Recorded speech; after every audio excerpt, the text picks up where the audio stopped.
Just going to give everyone a few moments to join us here in the room, but we are so excited to see so many of you here with us and joining us on another lovely Wednesday. We're going to just give folks a few more moments to get into the room. Then I'll introduce you to our wonderful speaker for the day.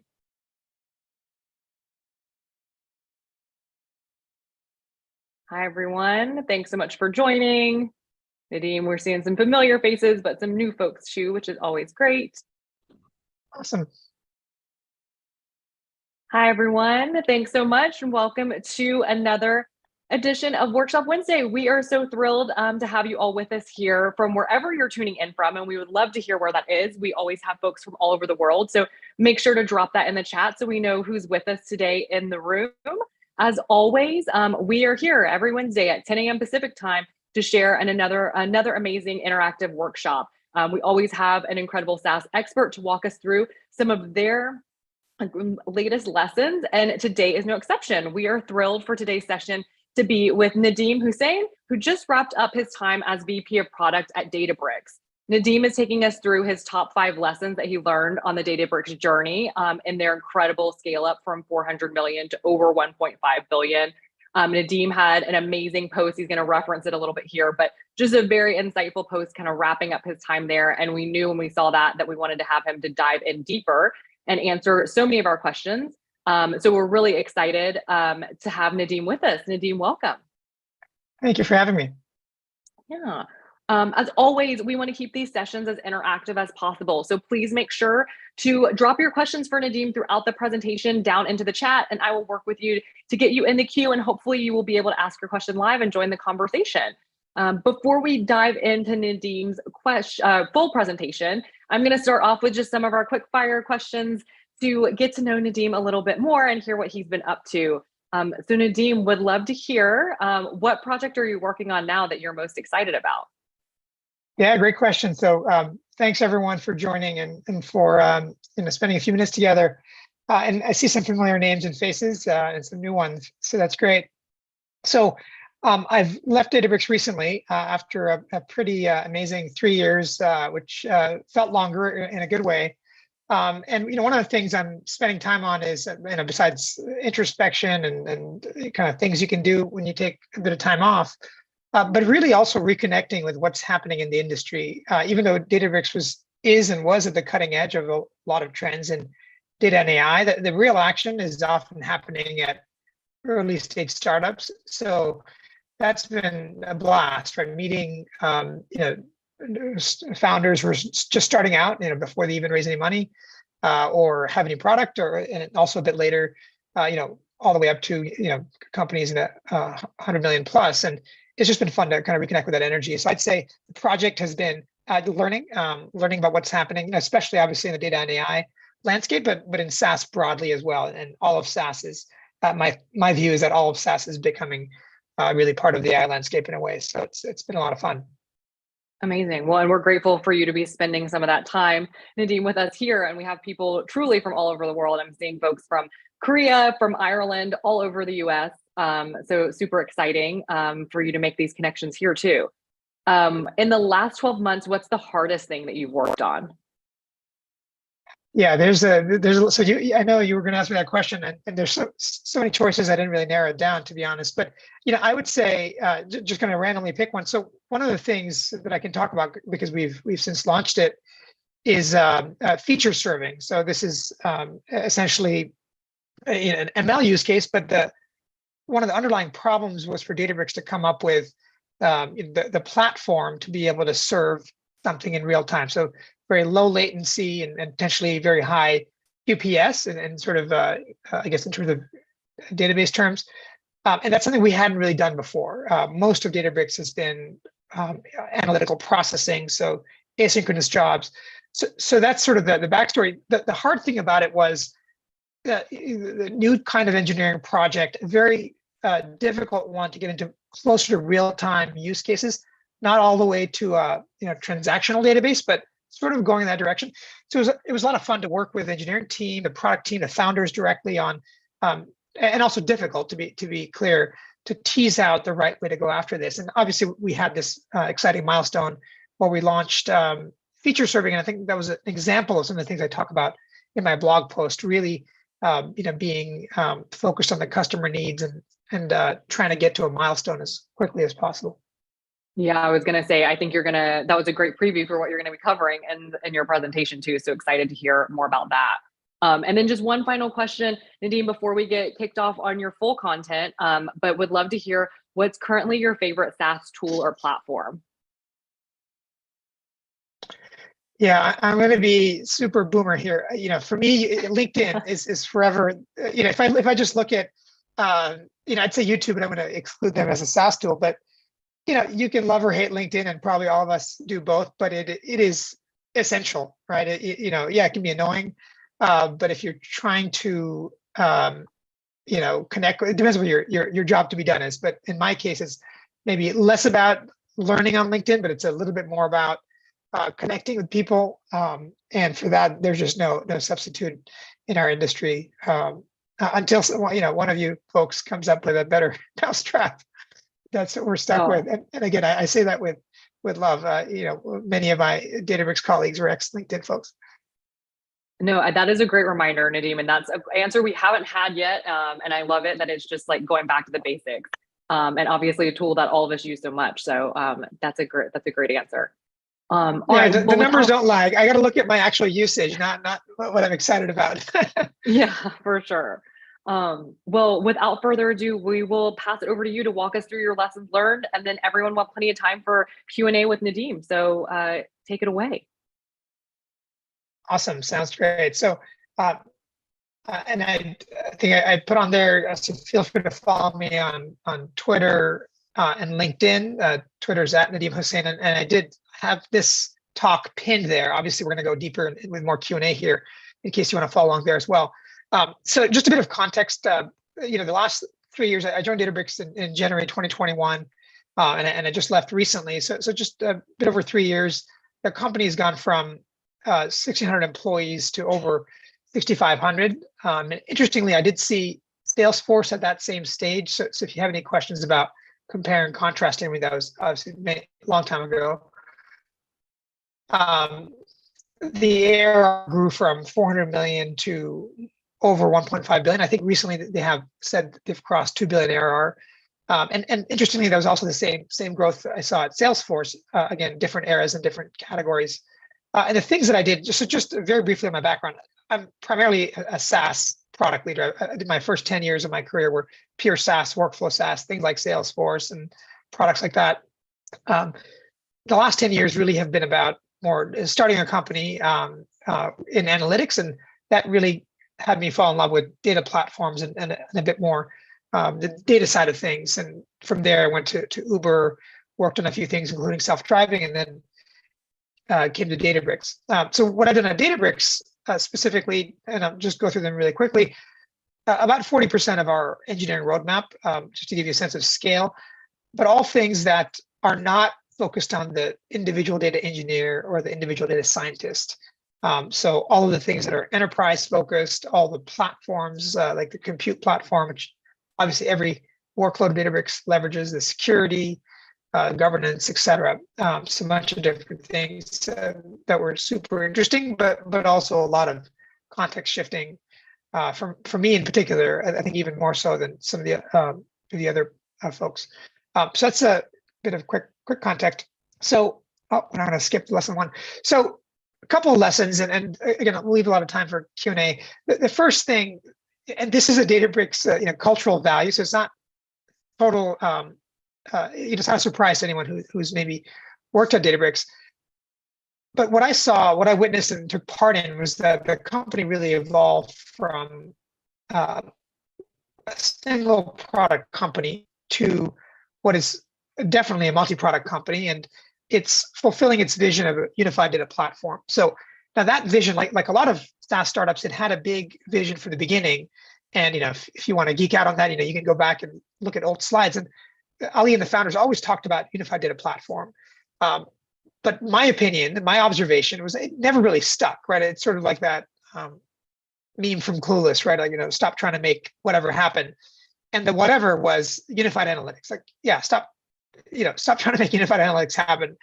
no one really cares, right? I would say that was a reaction from the industry for a good chunk of the company's evolution. That's an opinion. I think it's up for debate. Databricks achieved product market fit on serving data engineers. I mean, it was just this much better product from a price and performance, and it just took off in terms of product market fit. But to the founders' credit, they saw that, thinking from first principles, that the way that this industry should go is that you should combine into a unified data platform different kinds of workloads, analytical workloads, that are used by data engineers, but also the data warehousing type of workloads that Snowflake really crushed it on, right? I mean, they built the company on that. And in the time I was there, in 2021 specifically, right when I joined, Databricks made two very, very big bets. So things that didn't really have, that were outside of the founders' minds. One was on serverless compute, and the other was on unified data governance. And it's a bit of inside baseball exactly why those were really big bets for the company, but they were just massive, massive changes. And my observation was that we would not have gotten there had it not been maybe almost the PhD or academic mindset that I love about the company and the founders, which is really thinking about ideas and concepts from first principles, from down from the atomic unit, if you will. And it led the founders to really see that, if we're going to be playing in where you have to have serverless compute, one reason is just the snappy user experience. There's other reasons as well. And similarly, if you're going to be a unified data platform, you obviously need some sort of governance, right? To say that Nadim can access this table and not that one, this row and not that one, et cetera. So that's number one. Ambitious goals were embraced and executed on, and they would not have happened without that cultural principle and that attitude of really first principles thinking, which, there's trade-offs, and we can talk about that in Q&A if you want. It's not all unicorns and rainbows. Everything I talk about here has trade-offs, as in life. So there are downsides as well, but this really worked well for the company.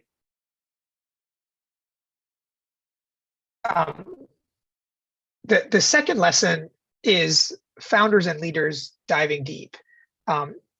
And those of you, some of you might be from Amazon or AWS. I mean, certainly the dive deep cultural principle is not unique to Databricks. I think it is very common with founders. In fact, I don't know any good founder who doesn't have this way of operating. It can drive many startup teams crazy.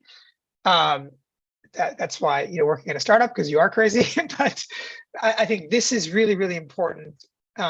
Has been really important for many companies' success, and I think at Databricks it was really important because the founders were specifically hands-on with R&D is what I'm thinking, but also other aspects of the organization. So the examples I think I gave in my post, and then we'll talk things like detailed technical reviews.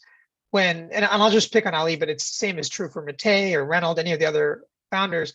The expectation was that we'd be able to dive into a PRD and a design doc, right? So the design doc is what the engineering team, the tech leader, the engine manager is writing up, and the PRD is mostly what the PM is writing up. But there was a sense of co-ownership, so the product manager needed to know what was happening in the design doc and commenting on it and editing it. And similarly with the tech lead, they were accountable for the PRD as well, co-accountable. And in fact, often there wasn't a PM, that the ones had to write it. So that idea of diving deep in technical reviews and involvement in decision-making really served the company well. It, especially for a very technical product like Databricks, where it's making its bet on innovation and making the right architectural bets, for example, it was very important. This may be less important in other categories. I don't have a unified view of that, but at Databricks, certainly my opinion is that it was really important. And one of the trade-offs is, it takes time. And well, for a product manager, which is the lens I'm coming from, managing a PM team, it can be daunting that your review is with Ali, right, the CEO, for example. And that is a real trade-off, right? You have to, as we talk about later, hire people that can handle that. They'll find that interesting and exciting. It's not for everyone.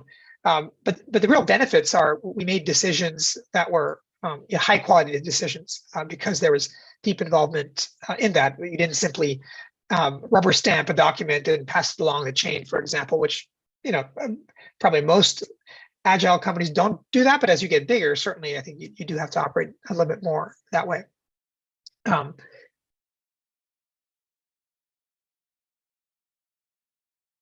So the third one, I started touching on this, and my personal observations are a little bit product centric, but I also think it's one of the things that makes Databricks great, is that product mindset, not just in the PMs, but really throughout the organization.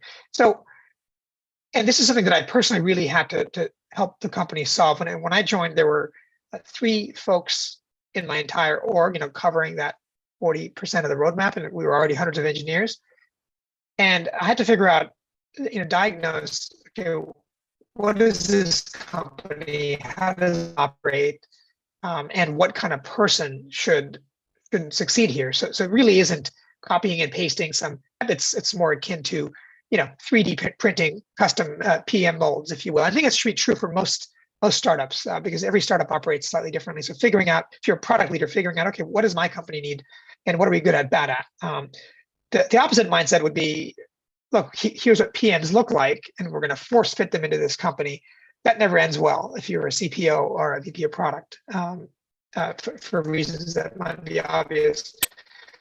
So at Databricks in particular, and I think in numbers, so the number that the KPI I would use for fast-paced environment or ambiguity would be rate of growth of the company and rate of change in the industry. And the industry that Databricks is in the company was growing at 90% at 400 million, which is pretty nuts. And a lot of that was thanks to the industry. It wasn't just the genius of the founders, but really it was the need that the customers were pulling the product out of our hands because there was such a need, and timing was so good. But internally, this of course is challenging when things are growing that fast. You're hiring new people, you're adding new customers. There's a lot of chaos that's happening. So product managers had to operate at that pace, and that's easy to say, but it's there are trade-offs, right? That means you can't hire people that are straight out of college and train them up in that environment. I mean, you can, but it would be very expensive. Actually, we're doing it now, or they're doing it now. But at the time, in 2021, with only 15 PMs total, it wasn't an option. So really finding folks that were already 10 plus years in product management was important, and finding folks that were going to thrive with ambiguity was important, something that I really targeted. And the metric I used for that, so there's this sort of the other is the scope. The reality was I think I gave you some numbers, but we were at 30 engineers to a PM, give or take. And if you look at Salesforce or Workday, it's going to be 6 or 7 to 1. In SaaS, I'd say the more UX there is going to be closer to that 6, 7 number. Maybe if it's more researchy or platformy, it might be more like 10, 15, but 30 to 1 is not, in any best practice, right? So that means that the product managers we did have had to be, and I use the metaphor Navy SEAL because, hey, who doesn't like to look cool? But but in seriousness, what I think the parallel is, someone who's already had a lot of training, in this case, in their prior career, who already has a lot of skills, who's expensive, let's face it, and who can context shift and do different things. It's not just one kind of mission they can take on. They can take on different kinds of missions, and being adaptable and agile and small and fast-moving teams. And being able to work across every part of the organization was really important, specifically being able to work with the founders on very highly technical topics. So I think that there in 2021, 2022, especially, I think they've done really well, and really proud of that success I saw, and that's a lesson that I took away.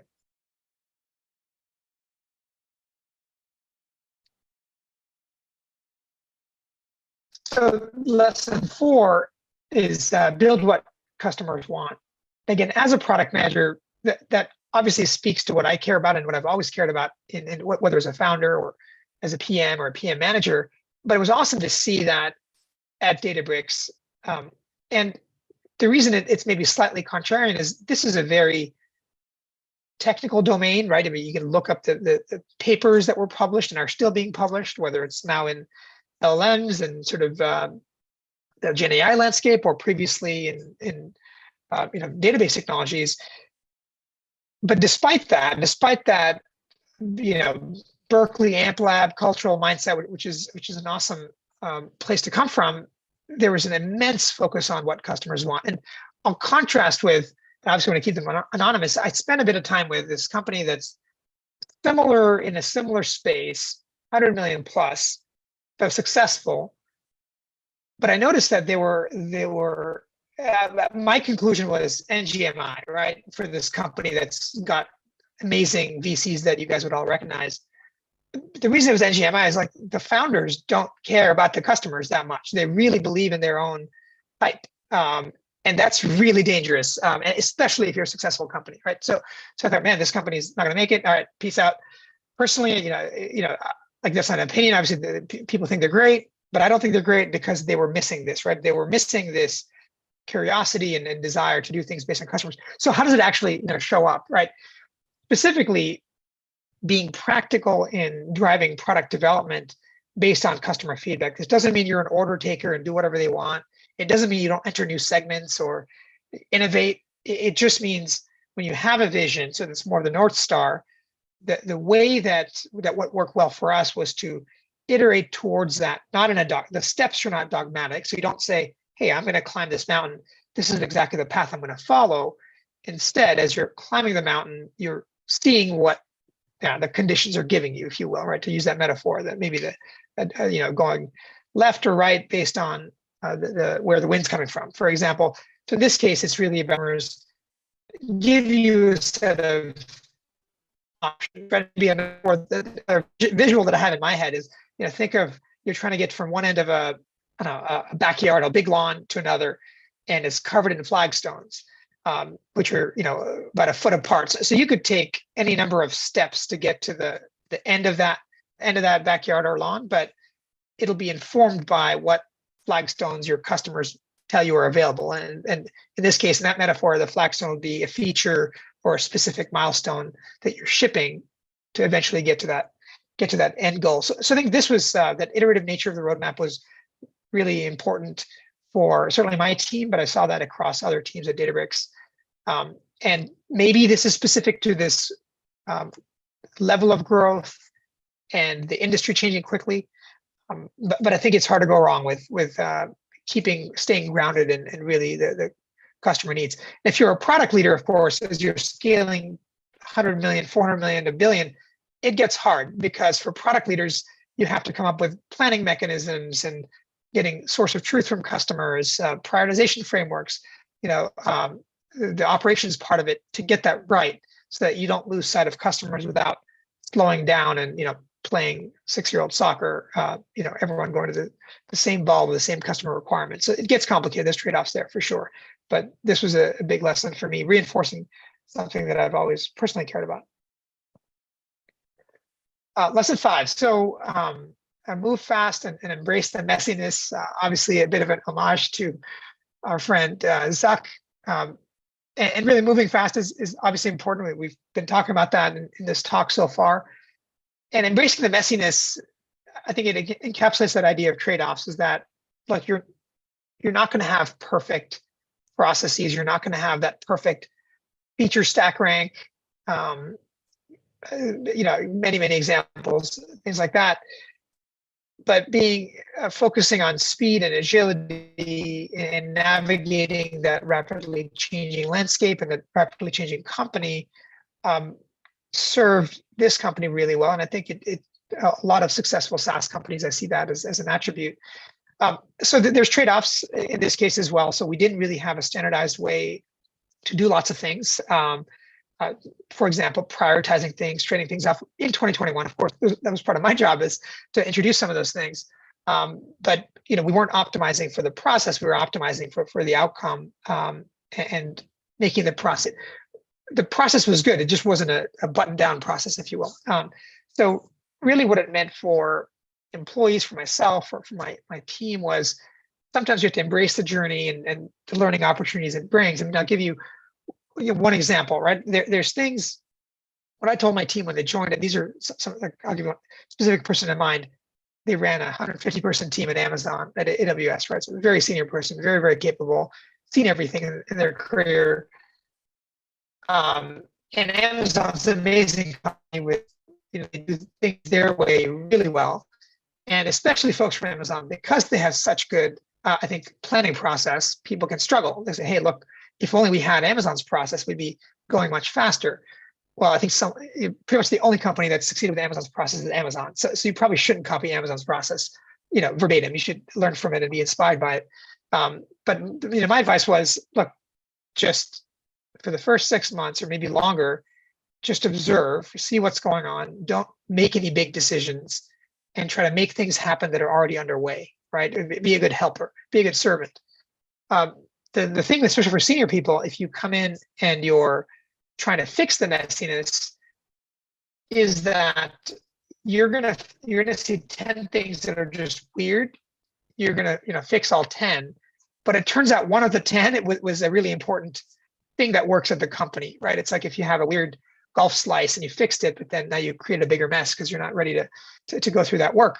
So some of the quirks of an organization you have to accept as organizational debt until you can maybe fix it later when it's really important. So I think embracing the messiness and being patient with whatever company one joins, but especially this kind of rocket ship SaaS company, I think is really important because all these companies have something quirky about them.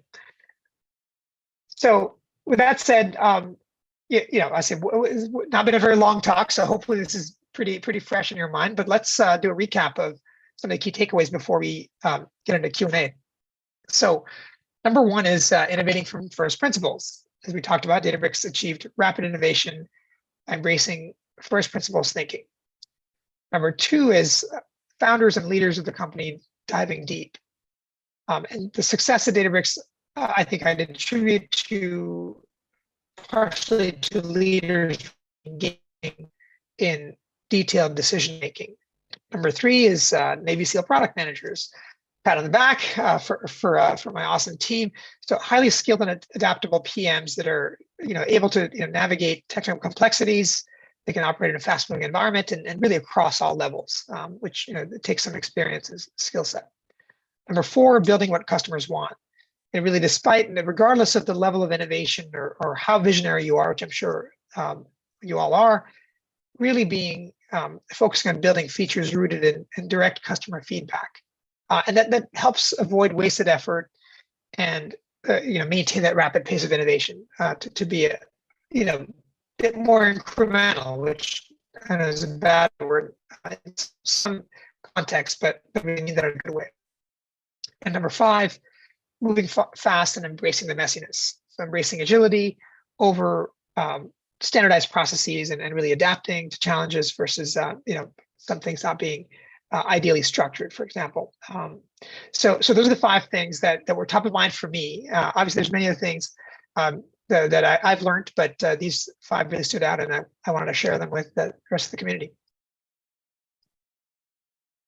Thank you so much, Nadim. We are hearing a little bit of interference on your presentation and just on your connection. So I'm going to have you stop sharing your screen. Hopefully that may help us. And let's just monitor it if we need to maybe have you turn off your camera. But we'll go ahead and get a few folks squared away for Q&A. But thanks so much for that great presentation. Already getting some questions. Ash, if you're there, I'm going to spotlight you to ask your question live to Nadim. Hey, Nadim, thanks a lot. Really enjoyed your presentation. Really appreciated the comments about founders and leaders diving deep. Those are the best founders that we've found and what we work with. And then the other one about building what customers want. I'm curious what you guys did while you were at Databricks to capture what features people are really, really keen and interested in. Both pre-product, pre-purchase, and also sort of post-product as you were working with customers, and they were already customers already. How did you define that matrix?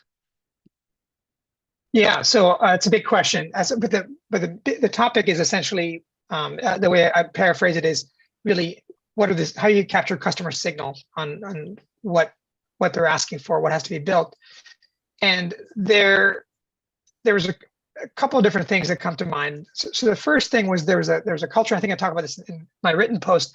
There was a culture of sharing customer notes. So especially as the product managers met with customers, they would share the notes.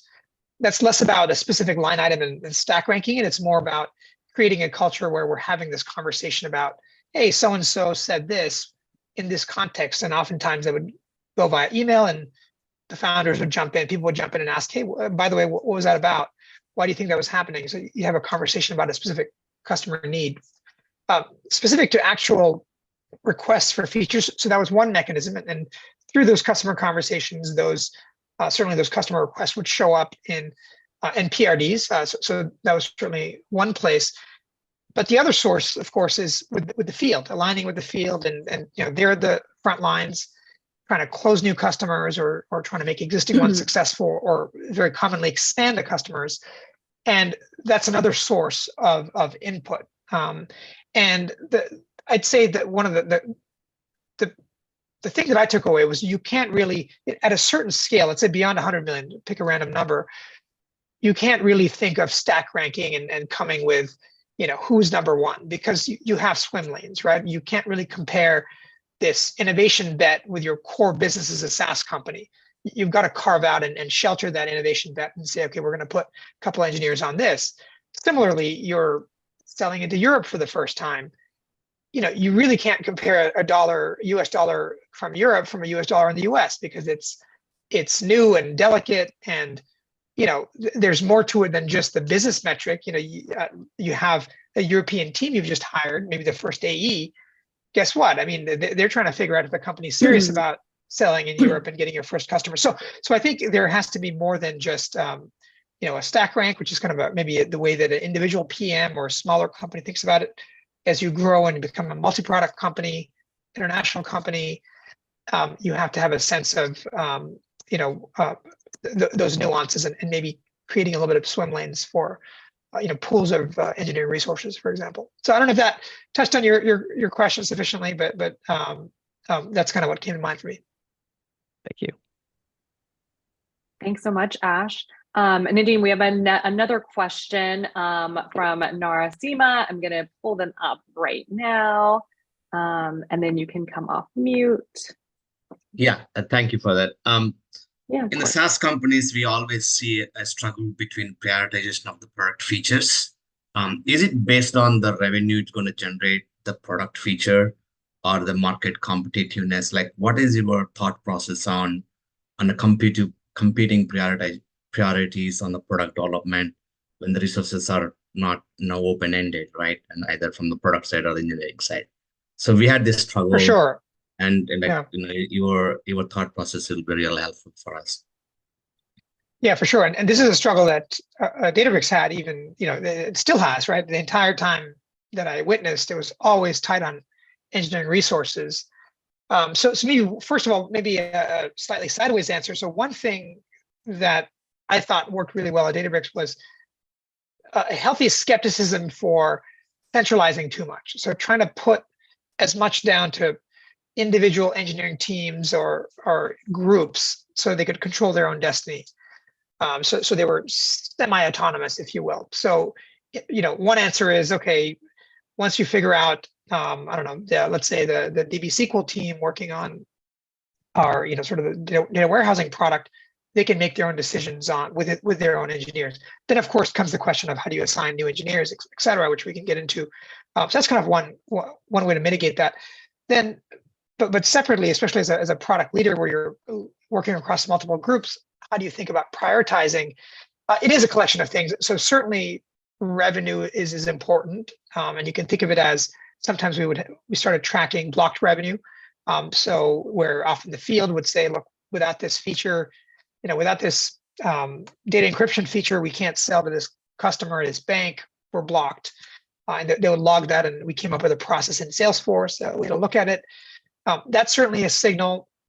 I would say for Databricks, what makes the company great and then made it great in the time I was there was, look, yes, they care about revenue. They always have to some extent, because that's what it's a lagging indicator for customer success. But ultimately, there was a lot of innovation bets as well, right? There was a lot of bets that saying, like, the first principles thinking, saying, look, this is where the market is going. We have to start thinking this way. So there's always this tension between you want to be incremental, you want to serve customers, but you also want to pull the company towards a new vision. So the prioritization was really based on different things. And to be more specific, there wasn't always, so in 2021, just thinking back far back enough, we added these big new priorities, unified data governance and serverless compute. They were on top of everything else, right? And it's and forgive me, Ali, if you're listening, it's not like it helped that much to tell the team that, hey, look, these are top 2 priorities, because they had 3 other priorities that were going to be impossible to get to. So I would say the priorities were clear, but they spoke for a lot more than we could ever ship. So there was always, so I'd say the answer to your question, maybe the best answer is there's always tension, right? And tension is the name of the game. If you don't enjoy tension, probably shouldn't be a product manager in a high growth company, right? That's sort of the job, is that you're getting pulled in different directions and you're not going to make everyone happy. At a much more mature company growing at 15% and much bigger, yeah, different story. Thank you. Thanks, Nadim. We have a somewhat, and thanks for your question, Narsima. We have a somewhat related question on the same theme around tension and collaborating on the team. Mark, you have a question about the engineering and product manager relationship. So I'm going to bring you up, or you can actually unmute yourself. I don't think you're on video, but if you want to unmute yourself and ask Nadim live. Mark, you still there? Yep, I'm here. And Nadim, thanks for taking the time. So first off, find me a company that isn't tight on engineering resources, at least one that has a sales team. So as far as my question goes, so you mentioned SEAL team product managers. How do you differentiate the role of a product manager versus your technical leads, so that the two are working, sort of collaboratively, as opposed to, either overlapping, in which case you've, potentially got, conflict and discrepancies in messaging, or just, simply you don't have, full coverage when it comes to the project itself and defining all the different aspects of it. Yeah, for sure. So, so there's a concept called 2 in a box, and I don't think it's unique to Databricks, but the way we embraced it was the owners of a particular, say, a new product. There was the eng lead and the product lead, and the idea was that the way you'd solve that, how do you make sure they aren't at odds with each other? They're just tied to the hip, and they co-own the PRD and the design doc, right? I mean, those are the 2 artifacts. So they're both co-accountable for those key, for that output. And of those 2 things, obviously, the design doc is more important. It's later in the process, and it's the thing you're about to build. So the product manager really would have to be, a fair amount of technical detail, right? So that's the reality of it. How do you, define the roles, and how do you ensure they're not at odds? I mean,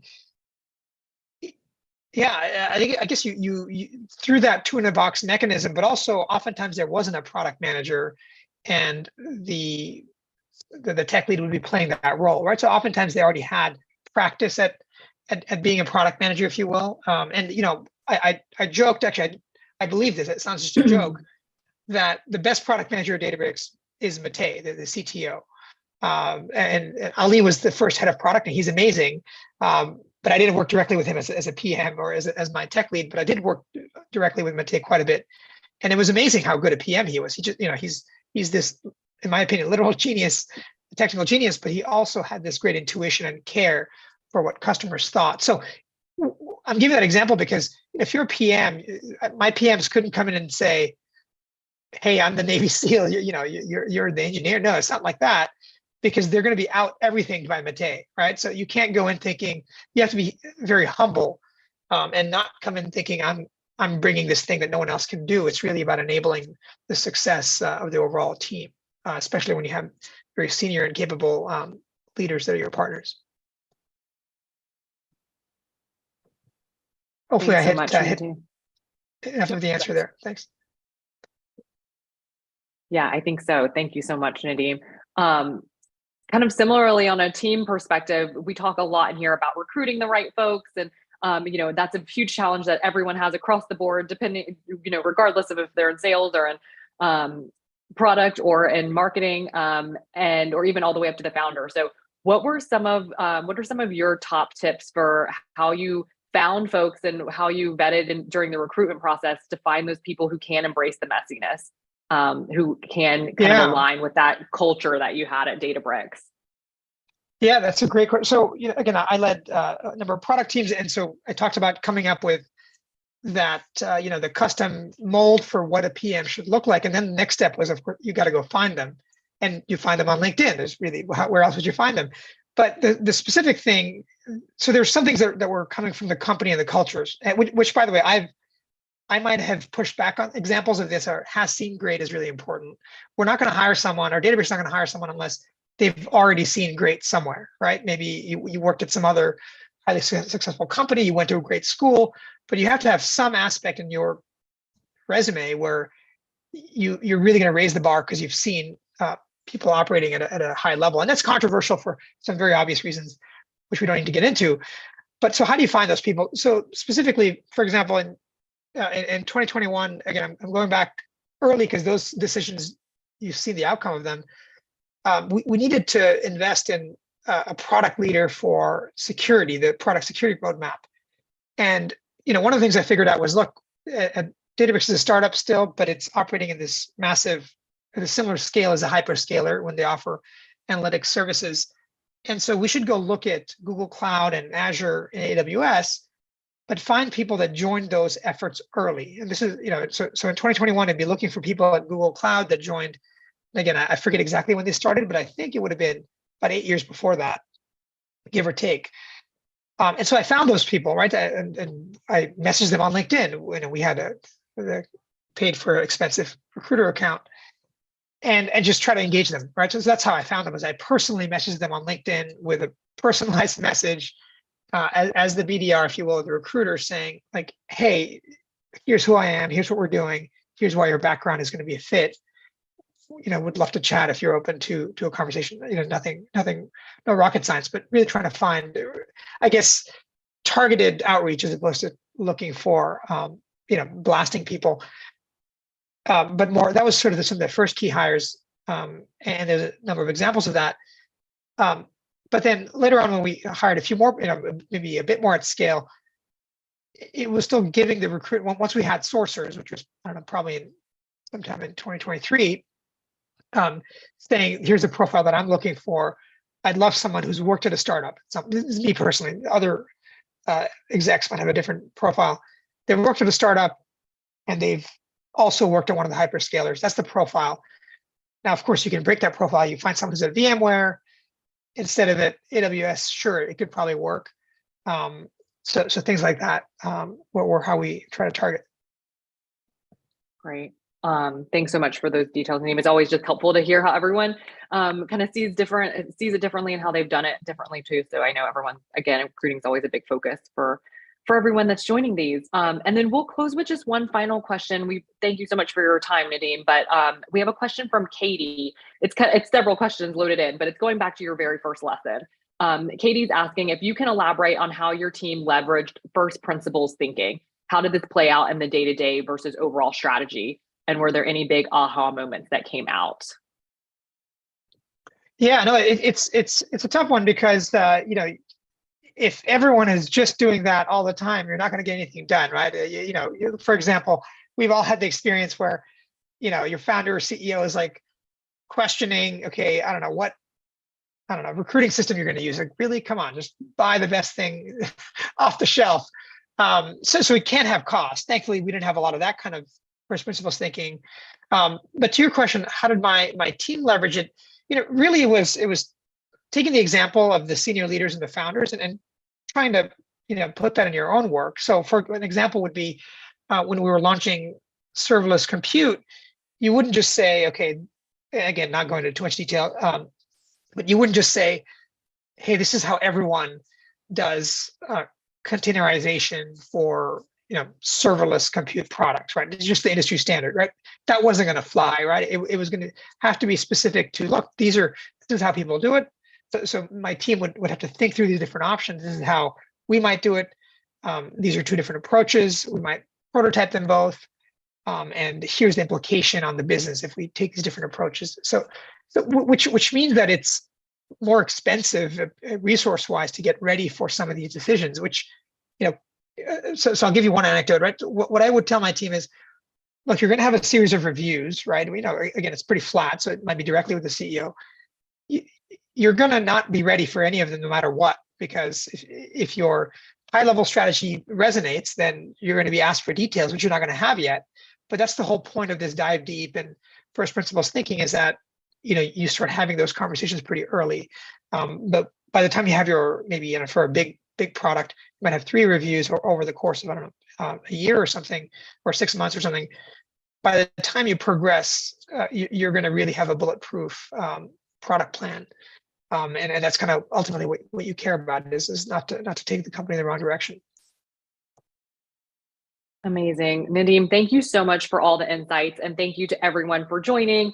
Nadim dropped in all the ways to get in touch with him, so please make sure you're following him and you're connecting with him on LinkedIn. Nadim gave us all a huge tip that he's a big LinkedIn guy, so let's make sure to take advantage of that and continue to utilize all the vast knowledge that you have, Nadim. Thank you again so much for spending some of your time with us today. And everyone, just reminder that this session is available on our YouTube right after. Nadim, you'll be able to see it yourself too and share with your network on LinkedIn afterward. We also are going to put the slides up afterward too. And then next week, we are back with an amazing revenue focused session. It's going to be with Kyle Norton, the CRO owner, and he's going to be talking about go-to-market efficiency. So please make sure to join us then and bring your questions. And then we will see you then. Nadim, thanks so much for joining us, and we'll see you soon. Thanks, everyone.